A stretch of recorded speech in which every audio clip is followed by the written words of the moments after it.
topic po natin sa umaga ito ay buhay na malaya sa pagkabalisa. Buhay na malaya. Pag sinabing malaya, hindi ka na nakagapos. Nakalagang ka na.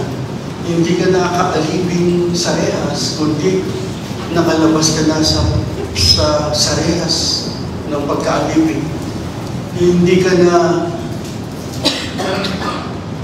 ligtas ka na, ibig sabihin, napakawalan ka na, malaya ka na sa pagkabalisa. Yung pagkakaralan natin yan yung matagumpay na buhay, meron tayong tatlong kalaban sa mundo ito. Una, yung mga spiritual na kaaway. Nandiyan sila sa ipapuli. Ang spiritual na kaaway, tanong na sila 2,000 taon na nakaraan. Pag-alagala na lang sila dyan. At darating ang oras, yung mga yan, itatapos sa impyerno ng Panginoon. At habang gumagala-gala yan sila dyan, hindi mo sila nakakapanakit sa atin, kundi yung bulong, yung salita. Di ba? Battle of the mind siya. Di ba? Ginawa niya kay Adan at Eva, ginawa niya kay Jesus, at yung ginagawa niya sa atin. Yun. At pangalawang kalaban, ang mundo ito, yung pabalik-balik na pagkabalisa. Di ba? Wala kang problema ngayon, sige, masaya ka. Pero hindi mo alam, baka mamaya, baka bukas. Di ba? Merong magbibigay sa ng bagabag. Merong sa'yo magbibigay ng alalaki. Merong gugulo sa utak mo. Pabalik-balik siya. Marami na tayong napagtagumpayan. Napagtagumpayan natin yun, pero hindi gumigive up ang worry, ang alalahan. Hindi siya gumigive up. Ano yun evil spirited na name niya. Yun ang work nila, magbigay ng alalahanin. Hindi sila gumigive up, na bigyan nila tayo ng pagkabalisa, balik-balik yan. Pero, salamat sa Diyos, nagbigay siya ng salita para laging pagtatagumpayan natin. Si Jesus nagbigay. Turo ni Jesus to Jesus teach about worry. Itong verse na to, 25 hanggang 34.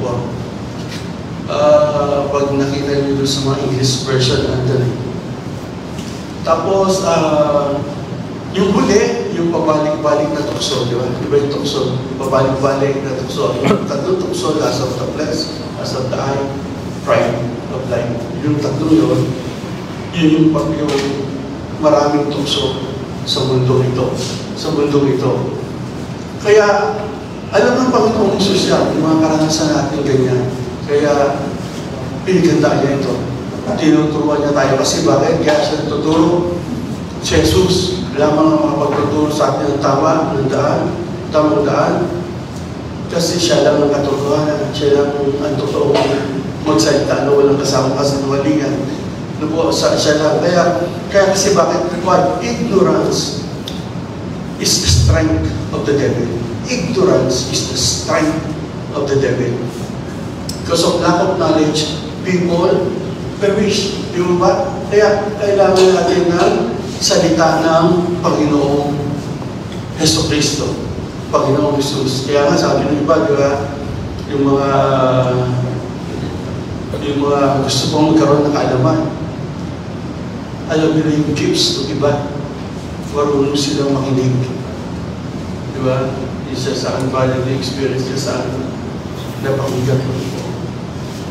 Alam niyo yung bawat part sa alam, hindi yung kahinaan niya, hindi ko yung kahinaan. Yung kahinaan ko, hindi niya kahinaan. Iba yung case Iba yung case niya. Kahit ako kumain ng matamis.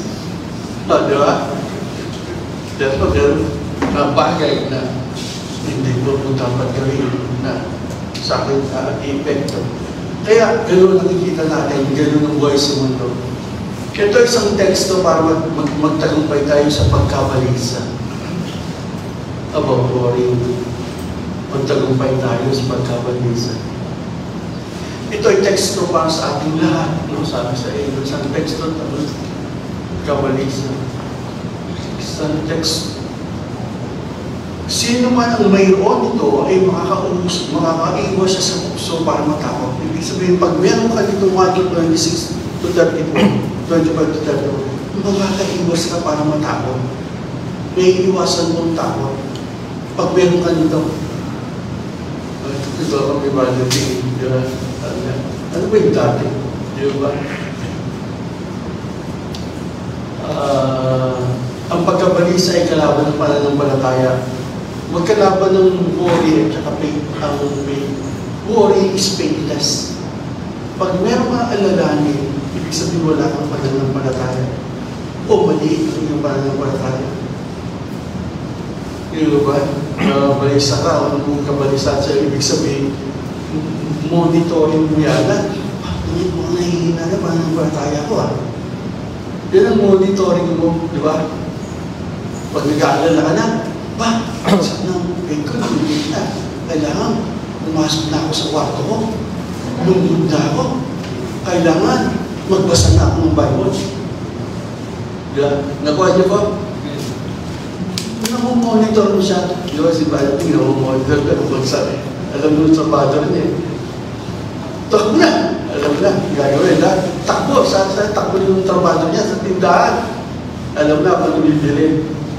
Kasi monitor ka na Ngayon din, pag monitor ka na, faithless ka na.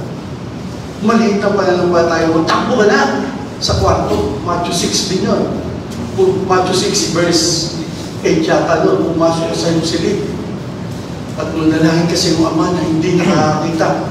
At sa ginagawa mong lihim, yan ang mabuti sa ginagawa mong Diyos. Diba?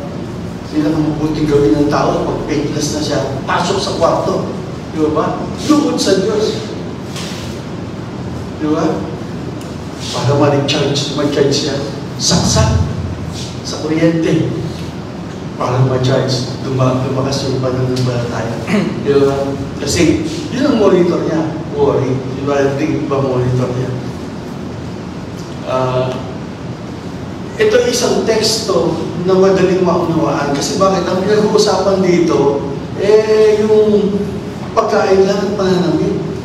Simple lang, madali lang siya, madali maunawaan. Kasi pag pinag-uusapan, pagkain at pananamit, ang pinag-uusapan dito tungkol sa ibon at sa mga bulaklak. Pero, ganun kasimple ang turo ng Panginoong Isus. Pero, matindi ang impact nito. Alam niya, ituturo ko ito kasi bakit gusto ko mapagtagumpayan niyo ang kabalisahan para huwag kayo matakot. Ito ang turo niya. Wala siyang pagturo dito. Konti lang. Anong tinuro niya? Nag-iisip siya ng turo na ang impact nito panghabang buhay na tagumpay. Sa simpleng paraan. Ang pinag-uusapan, pagkain at lamig, ibon at bulaklak. Ang tanong ay ganito. Kaya natin sa umaga nito.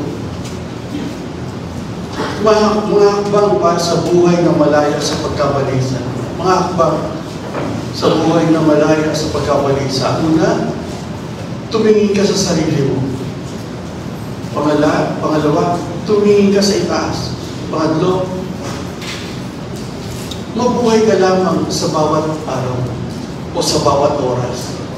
Diba? Sa araw na ito, sa oras na ito, ano ang dapat mong ikabuhay? Mabalisa sa iluluto mamaya. Mag-alala sa kung ano bibilin mo. Mamaya pa yun. Mamaya mong isipin yun. Ngayon, ang dapat mong isipin ano? Kaya ka nagsimba para umupo at makinig ng salita ng Diyos. Yun ang goal mo, yun ang priority mo. Matalino ka, hindi nagtatakbo ng oras, hindi ka nag-aaksaya ng sandali, hindi ka nagpapadaya sa demonyo. Kasi pwede ka naman ng demonyo na kung ano iniisip mo. Talo ka. Diba? Ang oras ay mahalaga. Ang araw ay mahalaga. Alam mo kung paano, kung bakit ka, alam mo kung saan mo gagamitin ito ngayon sa pakikinig ng salita ng Panginoong Kristo. Diba? Pag-aaral natin po isa-isa. Mahakbang para sa buhay na di ka naalipin sa pagkabalisa. Mahakbang sa buhay na nakalaya ka na sa pagkabalisa. Mahakbang na di ka na nakagapos, tanikala ng arehas sa buhay na malaya sa pagkabalisa. Kasi bakit? May mga tao, alam naman nila kung saan sila nanggaling. Dati, iklang ng bahay. Dati, walang malaking TV. Dati, walang malaking pera. Dati, wala namang sasakyan. Dati, ano? Pero noon, mas masaya pa buhay nila. Kaya nagkaroon eh. Mas dumami yung pagkabalisa. Baliktad. Di ba? Baliktad. Imbis na wala niya siyang balisa kasi dumami na pera niya, masarap na kinakain niya, maganda na dinadamit niya, maganda na bahay niya, may mga kasangkapan na siya, may nakabalisa pa rin. Samantalang noong kumakain lang siya at mahirap lang, nangungupahan lang, pero masaya naman. Walang pagkabalisa, mababaw lang kabalisahan. Di ba? Bakit ganon? Tumingin ka sa sarili mo, verse 25 to 31. Babasahin po, verse 25 to 31. Nagtuturo ang Panginoong Jesus, sabi ng Panginoong Jesus. Kaya sinasabi sa inyo, huwag kayong mabagabag tungkol sa pagkain, huwag kayong mabagabag kung mabalisa tungkol sa iinumin nyo na kailangan nyo upang mabuhay. Ito maganda kay Balang Bobo eh. Huwag mabalisa ang inyong buhay. Ibig sabihin, yung buhay mo, huwag mong lagyan ng kabalisahan. Huwag mong subukan, huwag mong pakainin ng kabalisahan ng buhay mo. Mas mahalaga ang buhay mo kaysa sa pagkain. Mas mahalaga ang buhay mo kaysa sa pananamit. Mas mahalaga ang katawan mo. Doon, sa English, take note in your life. Huwag kang magkakaroon, huwag kang maglalagay sa isip mo. Huwag kang maglalagay sa isip mo patungkol sa buhay mo ng mga bagay na ikababalisa mo. Take note of your life, sabi doon sa English ng sabi niya. Ibig sabihin, o tungkol sa damit na kailangan, hindi ba't ang buhay ay higit na mahalaga kaysa pagkain at ang katawan kaysa mananamit? Hindi po, minsan may mga tao, hindi pinahalagaan ang kanyang buhay, hindi niya pinahalagaan ang kanyang katawan. Meron na kinakain, meron ng dinadamit, kumbaga na buhay. Grabe pa. Overtime dito, overtime doon. Hindi na nagpapahinga kaya pag-uli ng bike, bisit na bisit, stainless. Kasi pagod na ako. Eh, pinagod mo buhay mo. Diba? Pinagod mo katawan mo, tapos bisit na bisit ka. Huwag kang mag-overtime. Relax mo katawan mo. Diba? I-relax mo buhay mo. May kinakain ka na eh, may dinadamig ka na eh. May gano'n, walang kasiyahan tao. Diba? Relax, gusto mo ganyan eh. Ayaw mo mag-relax, ayaw mo katawan mo relax, ayaw mo na buhay mo ay humaba, ayaw mo. Eh di, pag-uwi mo na yun, huwag kang magkaborito. Huwag kang mamusumi. Hindi mo ba, no? Kasi ayaw mo eh. Kaya sabi dito, gusto niyo mga ibon, hindi sila nag-aanyo, kaya hindi po sa mga ngayon, may akala sila ng sa langit. Hindi ba tigit kayo mahalaga kaysa mga ibon? Sino sa inyo makapaghaba ng kanyang buhay kahit isang oras sa pamumugitan ng kanyang pagkabalisa? At bakit kayo nababagabak tungkol sa pananamit? Isipin niyo kung paano sumisto ng mga bulakan sa parang hindi sila nagpapagal ng mahabi man. Ngunit ito sasabihin ko sa inyo, maging sa Solomon na hindi nakapagsuot ng kasing ganda ng isa sa mga bulaklak na ito, bagamat napakararingan ng mga damit niya. Kung ang mga damo sa kabukiran na buhay ngayon at kinabukasan, ginagato mo sa kalan, ay ginararamtan ng Diyos, kayo ba kaya? Kay liit ng pananalig mo sa kanya. Kaya huwag kayong mabalik sa puso nyo, kainin, inumin, at darating. Huwag tumingin ka sa sarili mo. Ano ba ang nakikita mo sa sarili mo? Meron ka ba kontentuhan? Sabi ng may kinasabi nito ni Timoteo, ni Papa ni Timoteo sa chapter 6, 7, 8 ng second ng verse 3, hindi kami ka. Wala akong dala na pumunta ka sa mundo at aalis ka sa mundo, wala akong dala. Yung meron kang pinakain at dinadami, makontento ka na sa buhay, masiyahan ka na. Sabi niya, yung sabihin,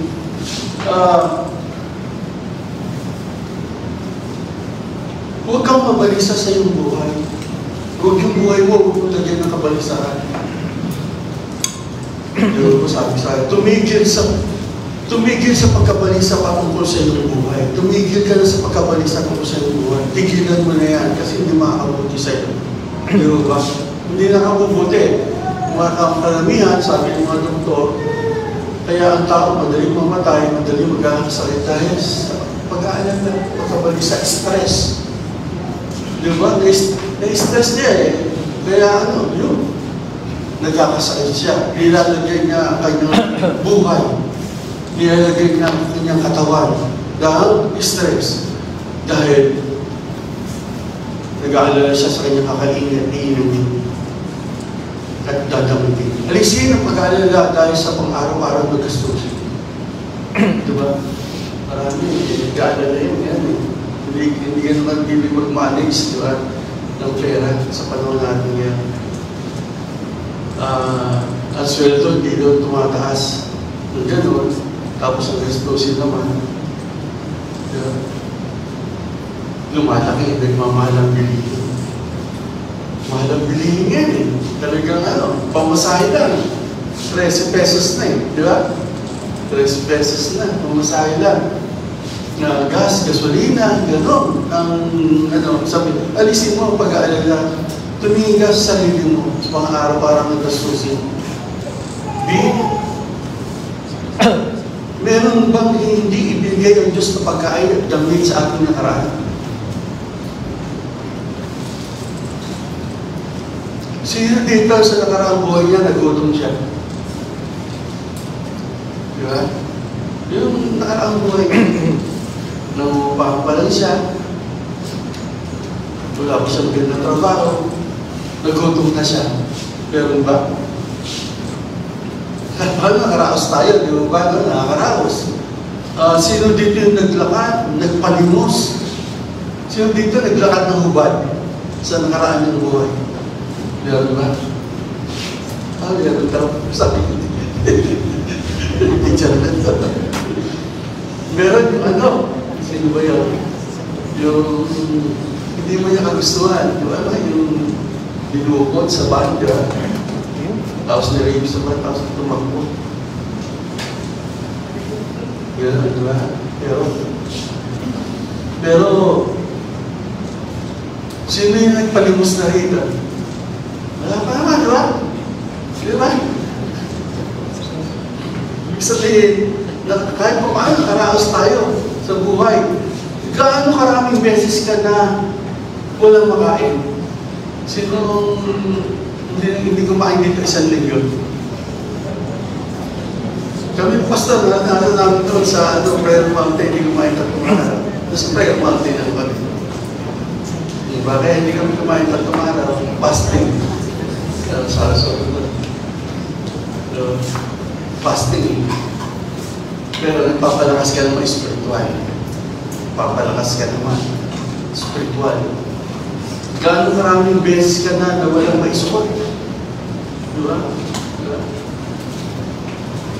Kaya ako, kontento na ako anong sinusuot ko. Kasi bakit? Sa Bible school ako isa lang ang barong ko, isa lang ang mantalong ko. Lunes sa gobyerno, sinusuot ko. Yun lang suot ko. Lunes sa gobyerno, sinusuot ko. Kaya pag naiisip ko yun, sabi ko, nung nga okay lang sa akin ngayon pa kaya. Di ba? Hindi okay. Di ba? Kaya, ganun ang buhay sa muli.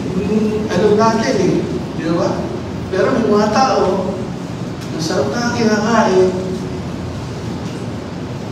may kanin na pa rin. Pero mga tao, gandang bibihis na, nagkaanan na pa rin. Balik, sabi nga ba natin, kung balikan kaya natin yung nakaraan, di ba, no? Balikan mo kaya yung nakaraan, ba't nababalik sa kabay ngayon? Ba't naguguluhan ka masyado ka, ano?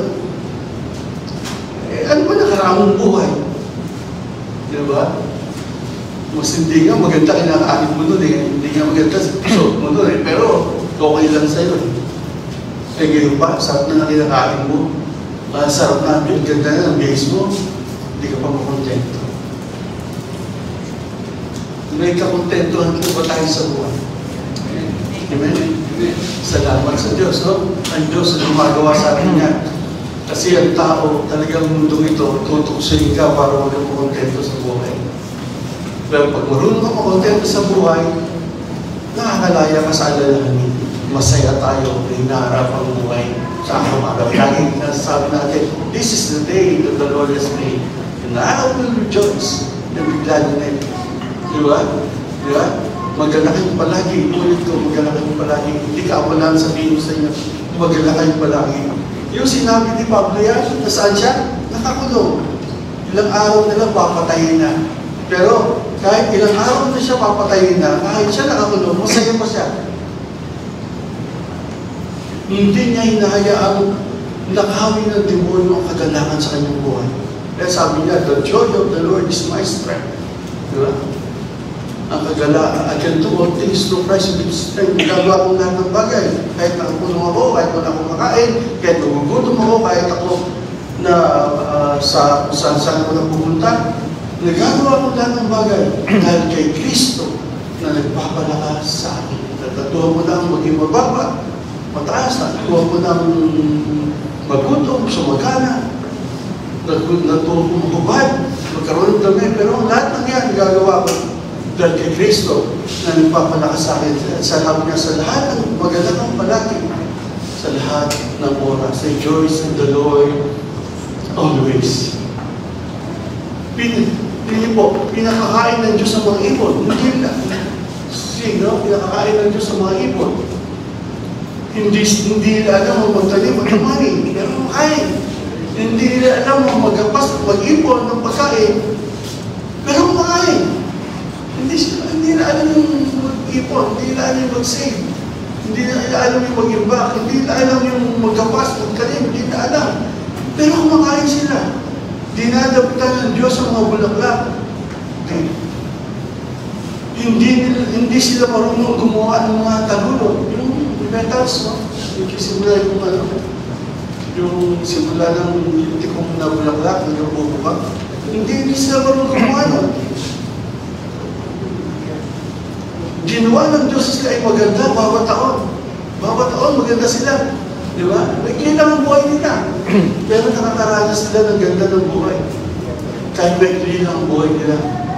Eh tayo, mahaba buhay natin. Di ba? Maaari pa natin magawa ng ganda ang buhay natin. Kasi marami pang preparasyon magagawa tayo para gumanda ang buhay natin. Pero sila, exit lang ang buhay nila. Pero nagagawa nila taon-taon. Maganda sila. Sila ay nakapagdawit ng higit na maganda kay Solomon.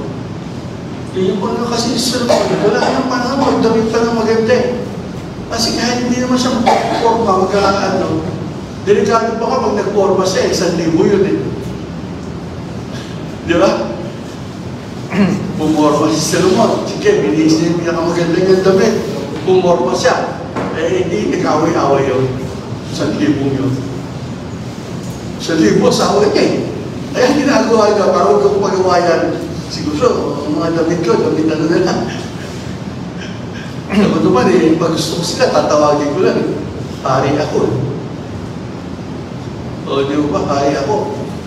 Kaya, hindi siya nakapagsuot. Bagamat marami siyang damit. Bagamat siyang maraming napakaranigan na damit. Bagamat marami siyang magagandang damit. Hindi ba? Maalala ko yung binang ko eh. Yung binang ko, dami naman damit. May bumili ng, yung kamison ba yun? Ano yung kamison ba? Tawag ka? Damit pang bahay. Yung parang duster. Really good. Makiwa ng duster yun. Pero ang dami-daming duster niya. Yung mamatay siya, hindi na isuot eh. Meron silang gustong lagi yun nasuot niya. Kaya magkita, di ba? Ako may ganyan ako eh. May ganyan ako damit eh. Kaya yung damit ko yun, madali na sira eh. Kasi bakit sasabihin din, anak, tama mo dyan, ganyan na yan, suot mo. Eh, dito ako komportable. Dito ako komportable. Di ba? Ang dami kang industrial eh, hindi naman matay eh. Hindi yan eh, suot eh. Eh, pabigay lang ni Tita sa mga kapatid niya, mga ipag niya. Eh, si Solomon ganun din. Si Solomon ganun din. Ikaw ay higit na mahalaga kaysa FE. Ikaw ay higit na mahalaga kaysa mga ibon o mga bulaklak. Ibon, no? Mas mahalaga tayo sa mga ibon o mga bulaklak. Bakit? Ikaw ang pinag-uukulan ng pag-ibig ng Diyos at atensyon.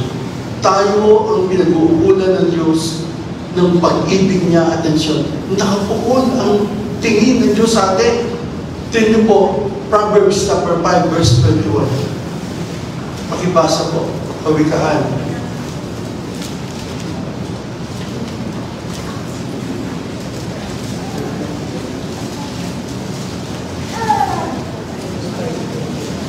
Kawikaan. Ikaw ang pinag-uukulan ng pag-ibig ng Diyos. Ang Diyos wala na pwedeng pag-uukulan ng pagmamahal eh, kundi tayo. Pakibasa po. 5. Sa mabuting balita. Ang tonton, mabuting balita ng tonton. Kawikaan 5:21. Mabuting balita. Kawikaan chapter 5:21. Ang paningin ni Yahweh sa tao ay hindi nakaalis. Laging nakasubaybay, bawat oras, bawat saglit. Yun, ang paningin ng Diyos sa tao, hindi inaalis. Laging nakasubaybay sa bawat saglit. Diba? Lagi gano'n. Kasi kaya na yun eh. Tayo mga magulang, mga mo sa'yo, kung kaya mo ako lang ng Diyos, yung anak ko, kung saan mo pumunta yan, andun din ako. Diba? Kaso, hindi ako Diyos eh. May limitasyon ng tao, hindi niya na. Kaya pag alis ang anak niya, sasabihin niya sa Diyos, Panginoon, bahala na kayo sa anak ko. Nagkakatiwala ko na siya sa inyo. Hanggang dito ko lang siya mapapantayan. Kayo, kahit siya nasaan, kaya niyo siyang bantayan. Amen? Ano ang nangyari? Kaya ng Diyos, ang atensyon niya, ang pag-ibig niya, ibinuho sa atin. Diba? Sabi, diba? His love was shed abroad. Kaya sabi, hindi tayo mawawalan ng pag-asa. Hindi tayo mag-aalala. Kasi bakit? Romans chapter 5:5. Kasi bakit? Ang pag-ibig ng Diyos ay ibinuhos sa ating mga puso sa pamamagitan ng Holy Spirit.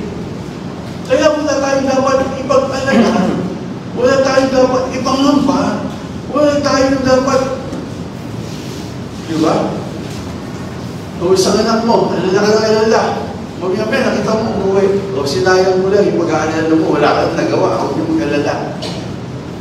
Diba? Eh, uwi rin. Ang Diyos ayun, no? Ang paningin niya.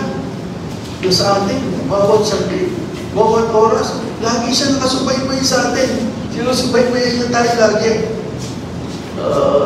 Kasi bakit? Wala naman ang Diyos kasi wala naman siya pag-uulan ng pagmamahal eh. Sino mamahalin ng Diyos? Mga demonyo?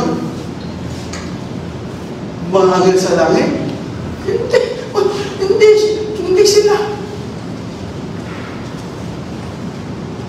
Hindi magsasayang ang Diyos ng kanyang sarili, ng kanyang buhay, na wala siyang pag-uulan at wala siyang pagbibigyan ng atensyon. Di ba tayo, bakit? Sino ba ang pinag-uulan natin ng pagmamahal natin atensyon? Di ba? Isa, asawa natin, anak. Di ba? Inuukol natin sa kanilang ating atensyon, ating pagmamahal. Ganun din, kung alam mo, anak ka ng Diyos. Anak po ba tayo ng Diyos? Dahil anak tayo ng Diyos, ang kanyang pag-ibig na ibinuo sa atin at ang atensyon na sa atin ay sa atin na lang inuukot. Ibigay niya ang kanyang anak dahil mahal na tayo. Nagdusa sa krus dahil tayo, sabi, gano'n kaya ang lahat ng bagay. Kaya, balik tayo. Kaya tumingin ka sa sarili mo. Hindi para mabalisa, kundi makita mo na mahal ka ng Diyos. Tingnan mo sarili mo. Ano ba nakikita mo sa sarili mo? Nakikita mo ba sa sarili mo mahal ka ng Diyos? Nakikita mo ba sa sarili mo pinagmamalasakit ka ng Diyos, pinangalagaan ka ng Diyos, binabantayan ka ng Diyos, nakatingin siya sa iyo? O ang nakikita mo sa sarili mo, puro kabalisahan, takot, pangamba, pag ganyan ka, ibig sabihin wala kang pananampalataya, lungkot ka sa Diyos. Humingi ka ng tawad, purihin mo pa kung hiling mo, nagdalo niya ang iyong pananampalataya. At tumingin ka sa sarili mo, kaya na brother din, bakit hindi mo baligay yung dami mong buhay? Naalala mo ba yung motor niya? Di ba? Nagbibigay ka ng kasan sa kanya yung motor niya. Motor niya, pag nagpreno ka sa ganda yung bahay. Ngayon, preno ka. Ano ba yung preno? Sa kanya. Kapag naalala ni brother niya. Di ba? Bakit? Bakit pa ako mag-aalala, hindi mo yung masaya eh. Noon niya, masaya na ako. Dito iba, namumupahan na. Diba? Diba, dati, mahihirap ka. Talagang masasaan. Kaya alala ka pa. Ay nakalaya ka na nga sa mga bagay na yun. At marami pang ating pagmamahal at siya ng Diyos ibubuhos. Marami pang pagpapala at iniaanda ang Diyos sa buhay ng bawat sa atin. Kaya't wala tayong dapat kabalisan. Tumingin ka sa sarili mo. Ano nakikita mo? Harinawa, wala ka nakikita ang kabalisahan sa pagkatao mo. Kundi ang nakikita mo sa puso ng isip mo, may kagalakan ka dahil mahal ka ng Diyos. Amen? Mahal ko ba tayo ng Diyos? Salamat natin ang Panginoon. Harinawa, yan ang nakikita natin sa sarili natin. Tingnan mo siya. Yung bang nakikita mo, mahal ako ng Diyos. Hindi ako mabayaan ng Diyos. Kasama ko ang Diyos. Purihin ang Panginoon. Pangalawang punto, para malaya tayo sa kabalisahan. Tumingin ka sa itaas mo. Ako na lang pumabasa. 32 verse 33. Mateo 32 verse 33. Sapagkat ang mga bagay ito, pinahumilingan ng mga tao kung wala pang pananalig sa Diyos. Alam ng iyong Ama na sa langit na kailangan noon lahat ng ito. Ngunit pag sumakitan nyo na higit sa lahat ang pagharian kayo ng Diyos at mamuhay ng ayon sa kalooban, pagdalog niya ang lahat na kailangan nyo. Yan yun po, no? Dito sabi, tumingin ka sa itaas mo. Ibig sabihin, tumingin ka sa Diyos. Alam ng iyong Ama sa langit na kailangan mo ang lahat ng ito. Di ba? Alam ng Diyos na ito kailangan natin. Alam niya.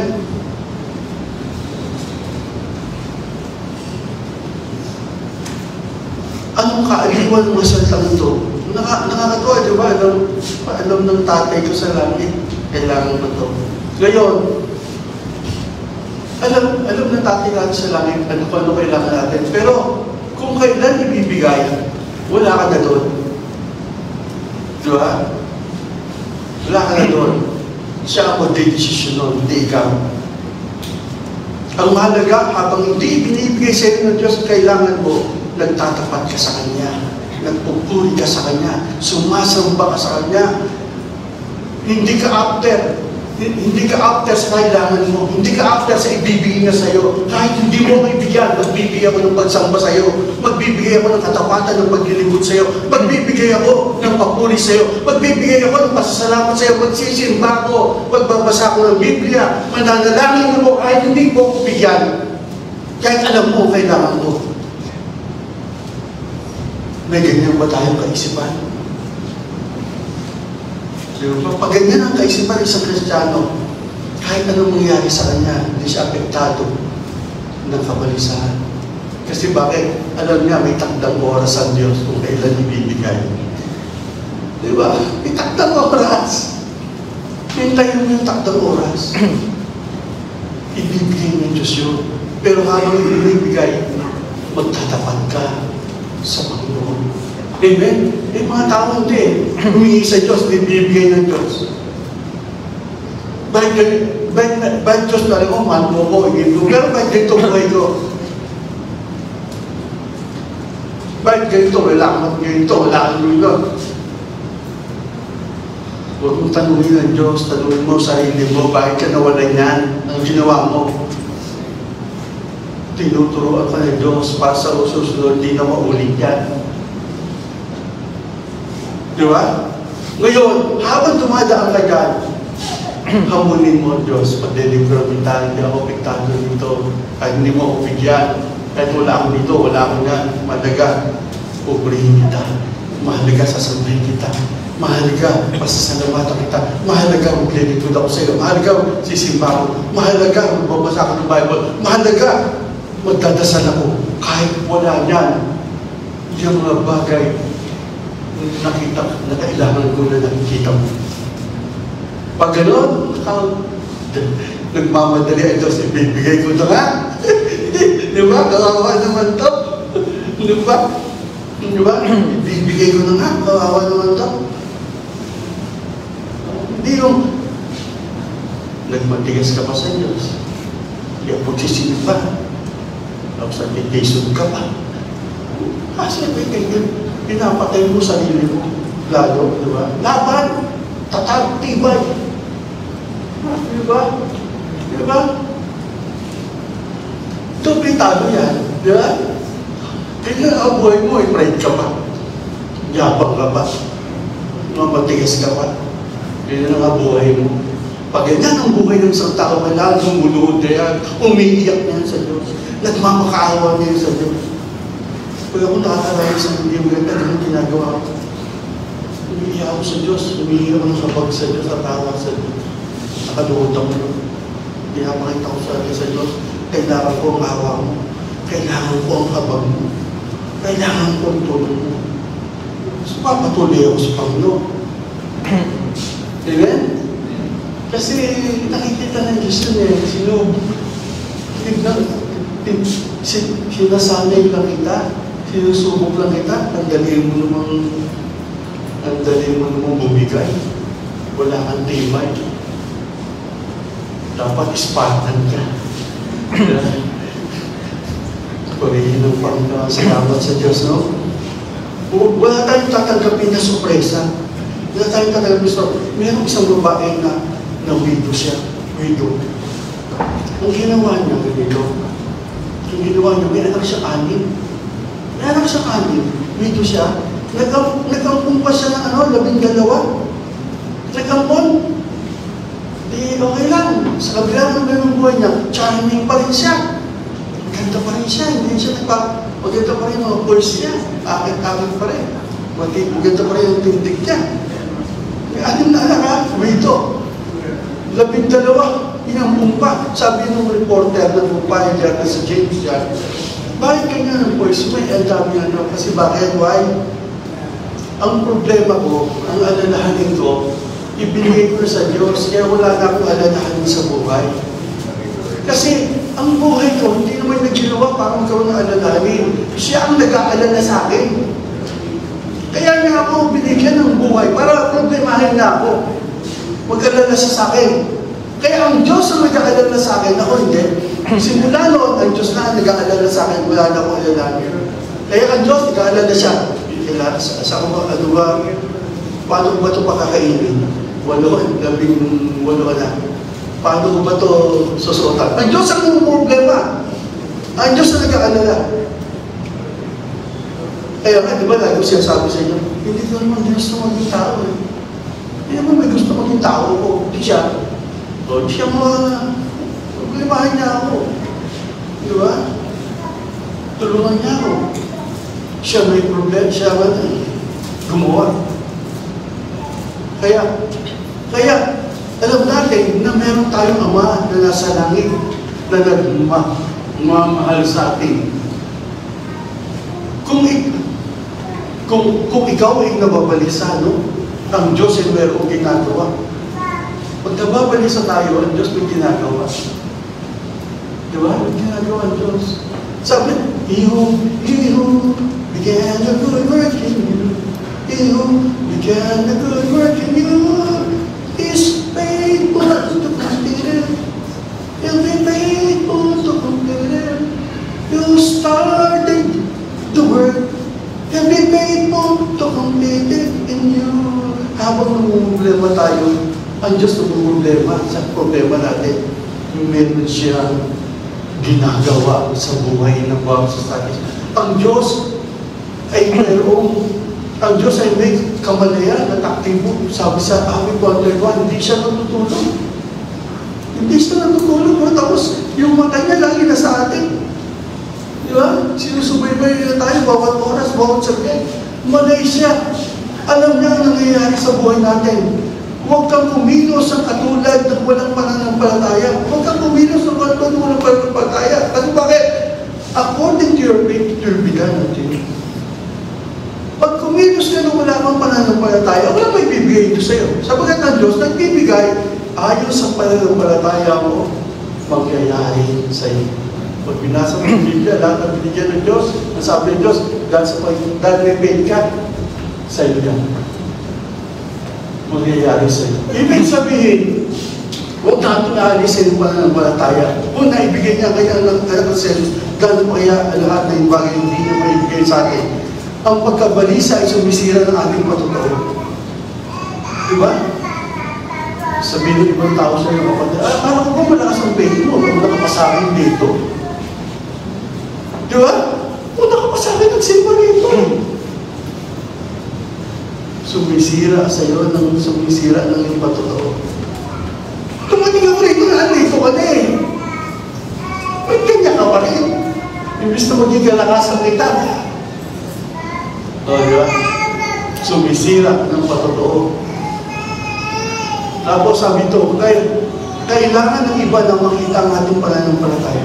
Kailangan ng iba na makita yung faith natin. Kailangan nila ang faith natin. Di ba? Na makita nila.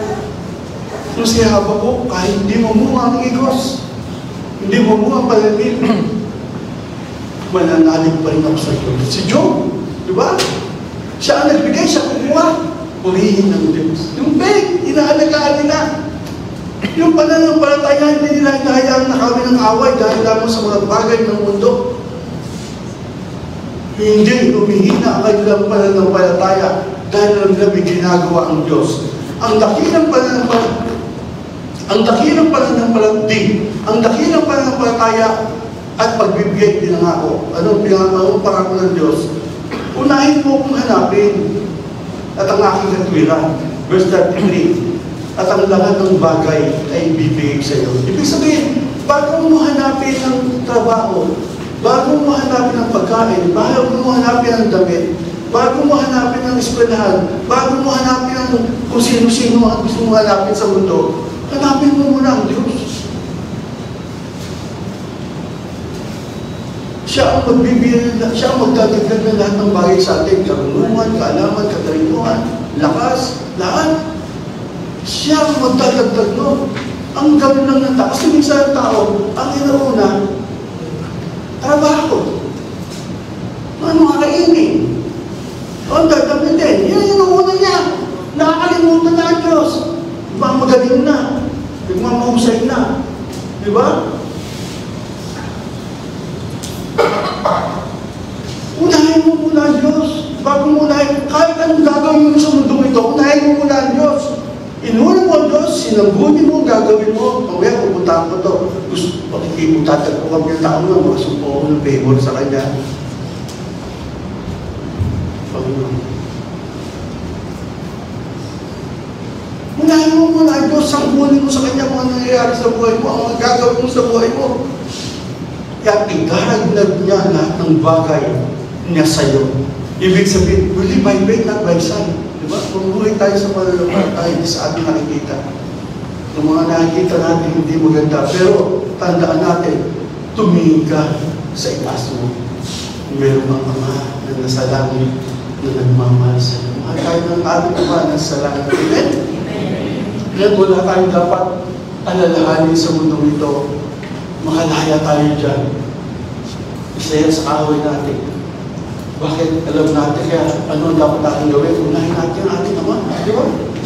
Unahin. Kasi gusto natin unahin tayo ng Diyos eh. Wag. Unahan na natin siya. Sa unahan, hindi natin siya kaya tagunin. Unahin na natin siya. Nang sa gayon, ang lahat ng bagay, dadagdag natin siya. Tumingin tayo lagi sa itaas. Pangatlo, muli ang pang sa pagkalaya, sa pagkabalisa. Mabuhay lamang sa bawat araw at oras. 34, verse 34. Kaya huwag nyo ikabalisa para sa araw ng bukas, sa kanan nyo harapin kapag ito'y dumating. Sapat na sa bawat araw ang kanyang mga suliranin. Ang sabi ni Merriam Webster ay ganito. Merriam Webster, to deal with each day's problems as they come, instead of worrying about the future, i-deal mo yung ngayon. Yari, mabuhay ka sa bawat oras. Ano ba sa atas na ito? O ito una, isimba. Yan gagawin ko, simba ko.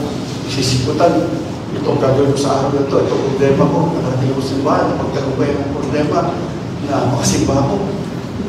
Ano kasimba? Ibigay mo yung best mo. Di ba? Purin mo ang Diyos. May best ang Diyos.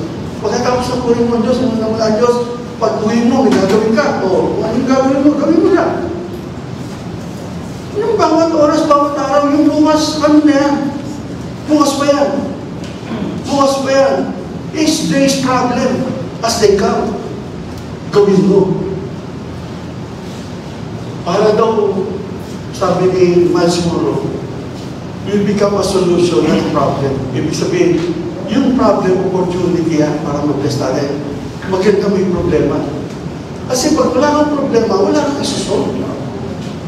Di ba? Wala kang masusolve kung wala kang problema. Pero pag may problema ka, meron kang isusolve.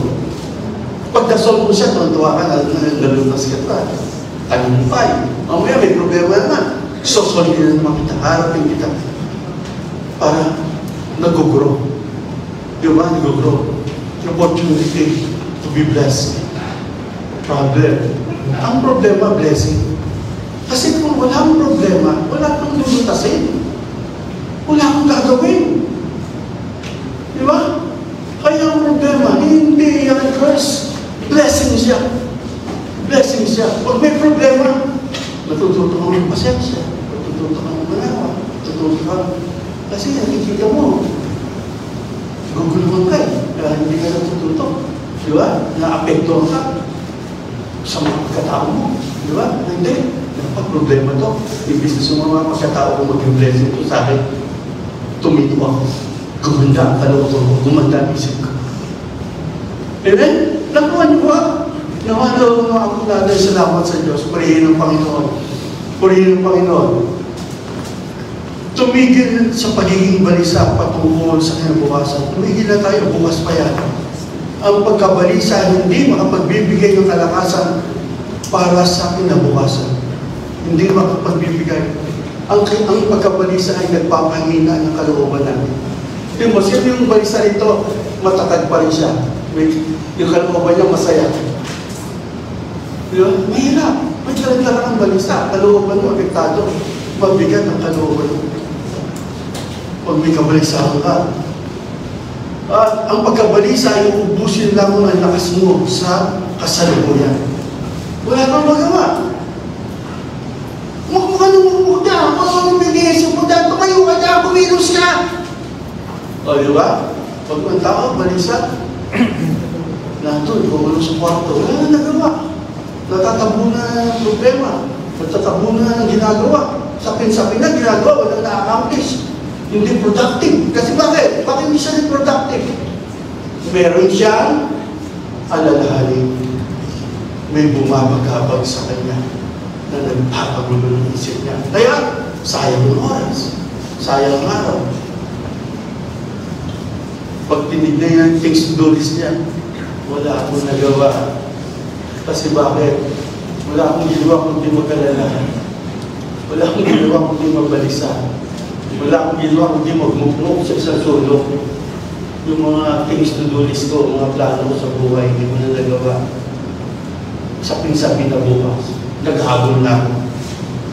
Dahil sa problema. Uubusin niya ang lakas ko.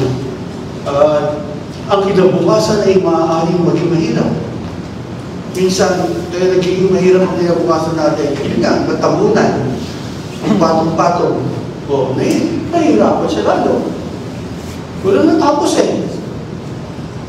At hindi ganun kadali harap yung bukas. Meron mga naghihintay ka ating bukas na maaaring mahirap. Pero pag wala kang lakas na pinagandaan para sa araw ng bukas, mahihirapan ka harapin ang kinabukasan. Dahil wala kang lakas para harapin ito. Ikaw ba'y nakadarama ng matibay ka ngayon? Salamat sa Diyos, di ba?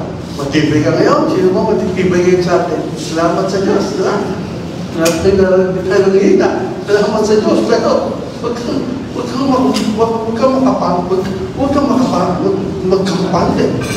Hindi mo alam ang plano ng kaway. Di ba? Maging sensitive tayo. Lagi tayo maging handa. Sabi ng Biblia, di ba? Hindi natin alam. Minsan, kita mo yung tao bait-bait sa'yo. Pero pala, may binabalak na hindi mo ganda sa'yo. O, di ba? Hindi mo alam.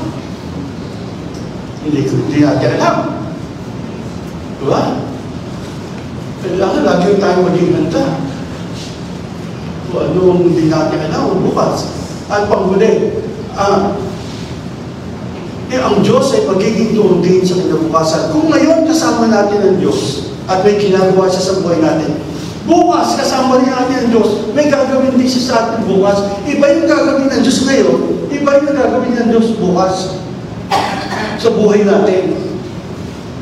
Kung kasama natin ngayon ang Diyos, bukas kasama rin natin ang Diyos. Iba ang gagawin niya ngayon, iba rin ang gagawin niya bukas. Ang mahalaga ay nagagawa ang Diyos sa buhay natin. Amen? Hindi natin magagawa. Tanging ang Diyos na inaasahan natin. Pangwakas. Ang wakas na. Babasahin nyo mo. Ang Biblia ay may plano para sa buhay na malaya sa pagkabalisa. Tandaan mo, mahal ka ng Diyos.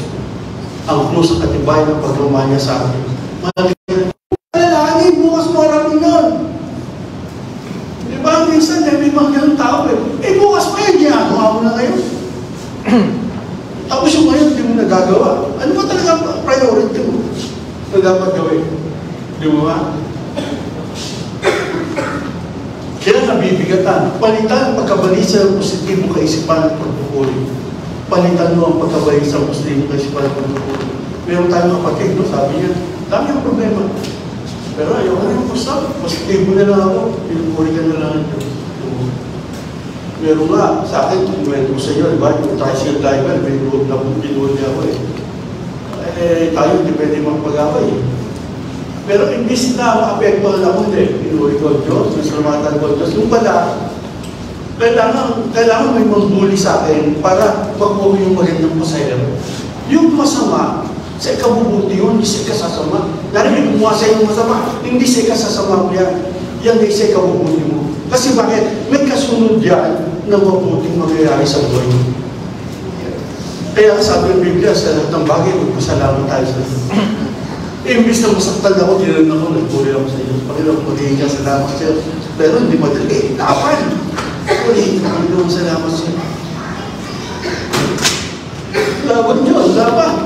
Na tumigil ka sa kasalanan ng pagkabalisa. Ang pagkabalisa ay kasalanan. Alam mo, tama yung ginagawa.